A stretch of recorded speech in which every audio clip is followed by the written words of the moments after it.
chamar o nosso próximo palestrante, que é virtual, não é, Bianca? Que é o Rafael Ferraz, da World Intellectual Property Organization. Então, ele vai entrar aqui na tela para a gente. Acho que ele já está aqui no ponto. Então, Rafael, por gentileza, é um prazer ter você aqui conosco. Fique da Suíça, né? Espero que tenhamos uma bela fala aqui, certamente. Fique à vontade, Rafael. Muito obrigado pela sua presença. Presença virtual, é claro. Muito obrigado, muito bom dia a todos que acompanham esse evento. Gostaria de agradecer a oportunidade de participar do evento e mencionar o tema da propriedade intelectual, que já foi mencionado de maneira bastante correta pelos meus antecessores.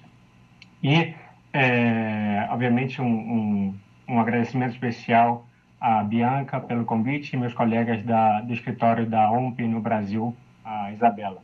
Bom, como de costume, temos um problema de tempo, então eu vou tentar acelerar para facilitar o trabalho do moderador, mas eu queria focar realmente na posição estratégica que a propriedade intelectual pode ter para essas diversas partes interessadas no ambiente do esporte. Começando com a menção de que o esporte é um ambiente bastante peculiar para desenvolver a propriedade intelectual por três razões principais. A primeira delas é que é um ambiente multissetorial, do ponto de vista territorial, então estamos falando de entidades nacionais, regionais e globais. Podemos pegar o exemplo do próprio Comitê Olímpico, com os comitês locais, comitê de organização de alguns eventos e, obviamente, o Comitê Olímpico Internacional. E, em muitos dos casos, essas organizações possuem não apenas missões e atividades paralelas, como também, vamos ver mais adiante, direitos de propriedade intelectual que se harmonizam, ou em algumas vezes não, mas que muitas vezes possuem mais de um titular sobre o mesmo objeto ou sobre o mesmo bem que vai ser fundamental na comercialização do esporte e muitas vezes na possibilidade de levar a cabo a realização de um grande evento esportivo. É também um setor onde há várias partes interessadas, há uma multitude de stakeholders. Então, alguns deles são os organizadores do esportivo,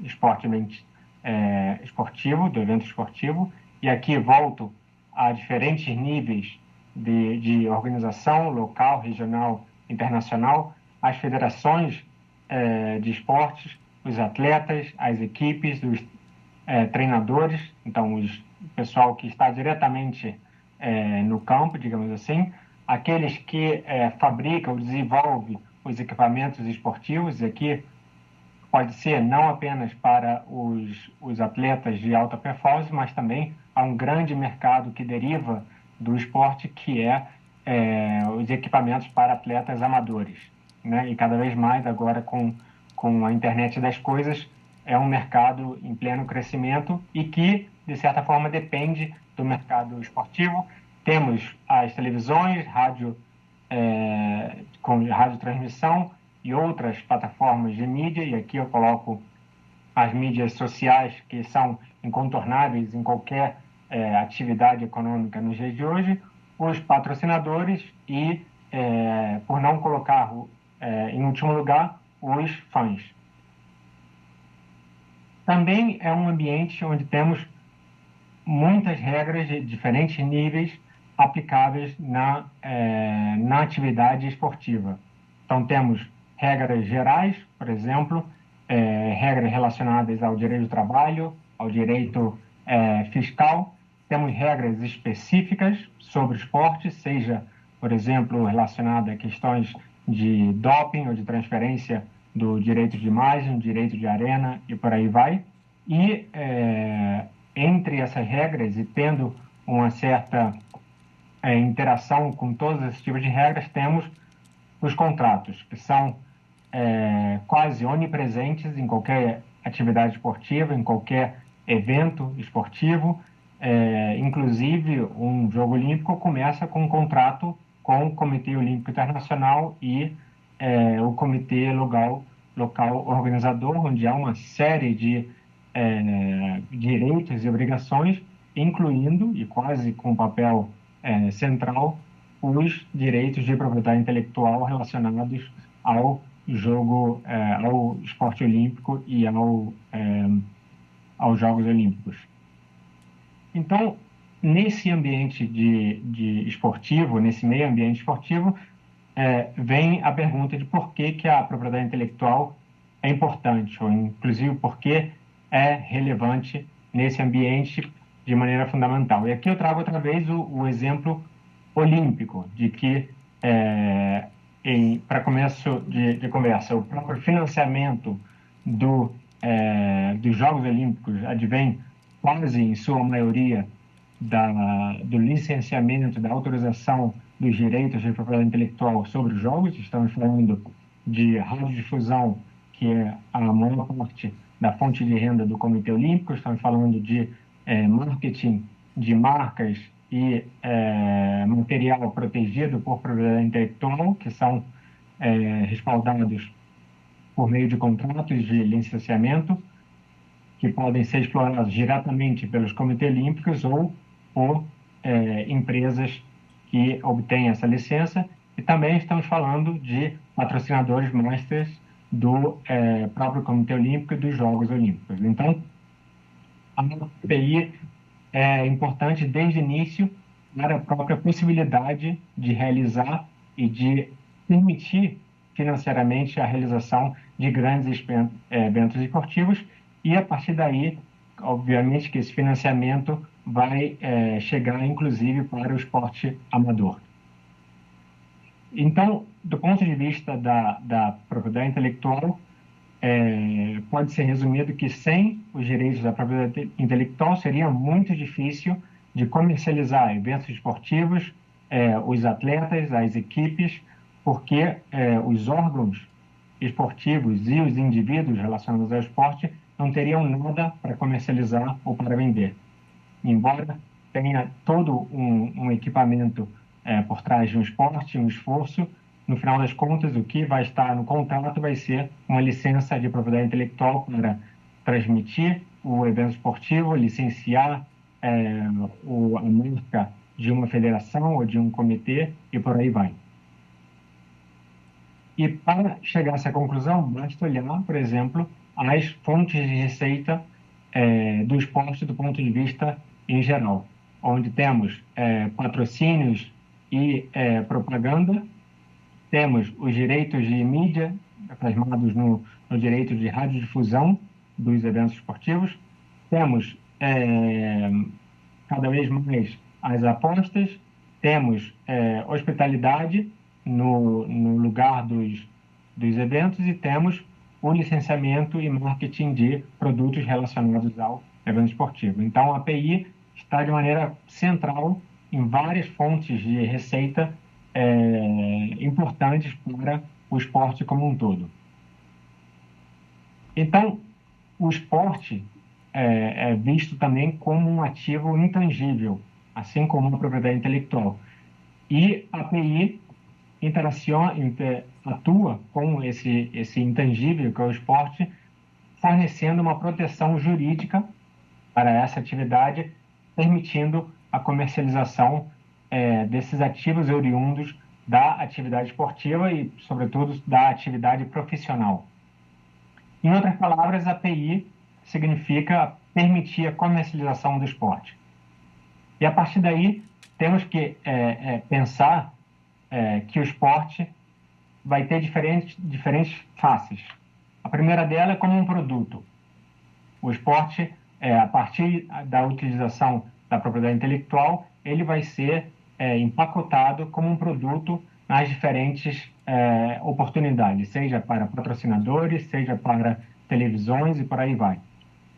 Ele também vai ser visto, e talvez é o maior ativo do esporte, como uma oportunidade de marketing para as empresas e sobretudo, de marketing para um grupo de consumidores que é muito difícil de alcançar de outras formas. E aí sempre foi a oportunidade do esporte como um produto de marketing.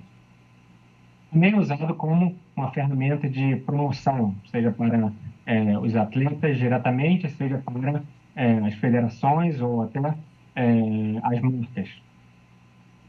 E cada vez mais, pensando numa realidade digital, é uma ferramenta super importante para a mídia social, para engajar os usuários, consumidores de maneira geral. Então, o esporte empacotado como um produto, como uma oportunidade, ele vai confiar cada vez mais na proteção da propriedade intelectual. E aí se torna mais complexo, porque para poder comercializar os produtos ou o esporte, você obviamente precisa ser titular dos direitos. E uma federação esportiva precisa ter isso bastante claro, pela simples razão de que, na maioria dos casos, ela não gera esse conteúdo. Ela deverá obter a autorização, e aqui está a referência da complexidade dos contratos e da quantidade dos contratos.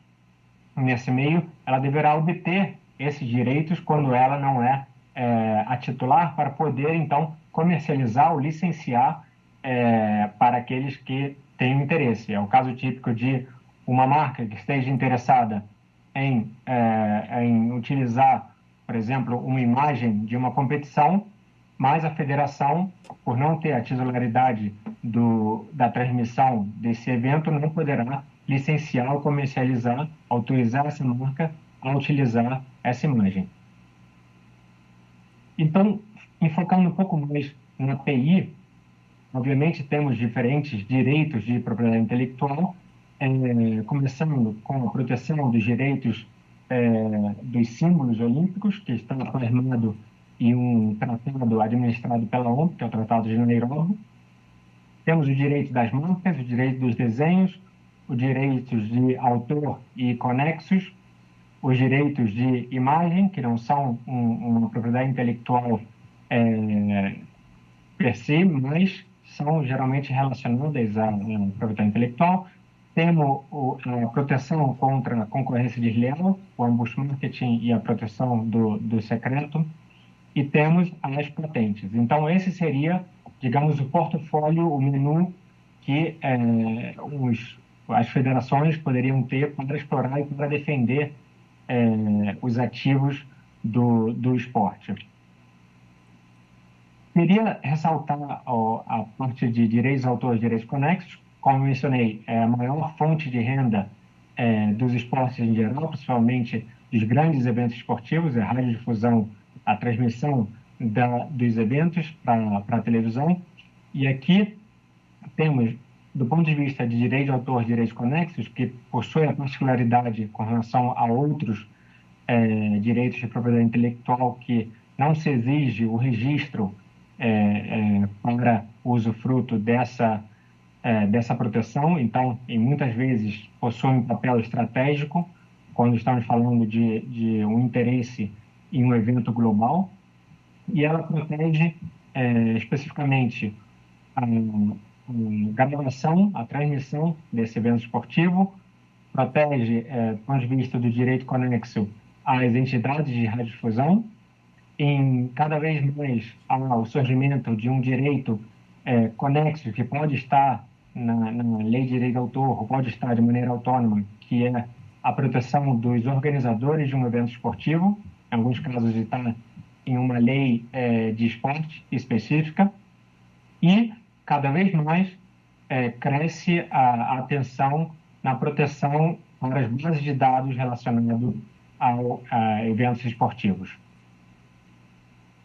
E sobre esse sentido, tem que ter em conta que agora a indústria esportiva é uma indústria geradora de dados, e dados cada vez mais possuem uma importância fundamental no desenvolvimento de produtos, mas também na própria indústria como informação. Por exemplo, dados estatísticos sobre atletas, performances e equipes. Então, as federações esportivas cada vez mais estão tomando certos cuidados com relação aos dados que elas próprias geram ou em eventos administrados por ela, que podem ser geradores de dados altamente relevantes para a indústria. Olhando agora um pouco para o futuro, né, eu queria ressaltar alguns temas que têm a ver com esse uso da propriedade intelectual de maneira estratégica. O primeiro, infelizmente, mas que vocês têm que envolver advogados, é contrato. A presença de uma infinidade de contratos parece quase sem fim, em alguns casos, como realização de um grande evento esportivo, ela é fundamental nessa dupla função de obtenção dos direitos de propriedade intelectual e no licenciamento para possibilitar a comercialização do esporte como um produto. A segunda é o crescimento das mídias sociais relacionadas ao esporte e como forma de engajar os usuários, sobretudo os usuários da nova geração, digamos assim. E não apenas as mídias sociais, como começamos a falar também do metaverso e a utilização de ativos do esporte, e aqui principalmente relacionado com a proteção por meio da propriedade intelectual em NFTs.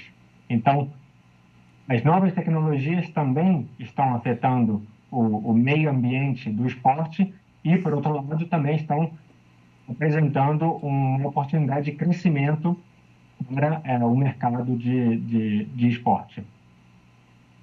E também há um elefante na sala que cada vez mais estamos abordando do ponto de vista, inclusive, do Comitê Olímpico Internacional, que é os esportes eletrônicos, o eSports, que, segundo vários estudos, apresentam a maior possibilidade de crescimento para, na indústria do esporte. Então, várias federações já identificaram a possibilidade de interagir de alguma forma com esportes e estão investindo nessa oportunidade de expandir também para o mundo eletrônico. Então, concluindo sobre esse aspecto da propriedade intelectual e a oportunidade de comercializar o esporte como um produto e gerar rendas e, inclusive, gerar a possibilidade de financiamento do esporte de alta performance como do amador, essas fontes de receita do esporte são altamente dependentes da comercialização da propriedade intelectual e, tradicionalmente, são altamente dependentes da existência dos eventos esportivos. Quer dizer, que há picos de geração de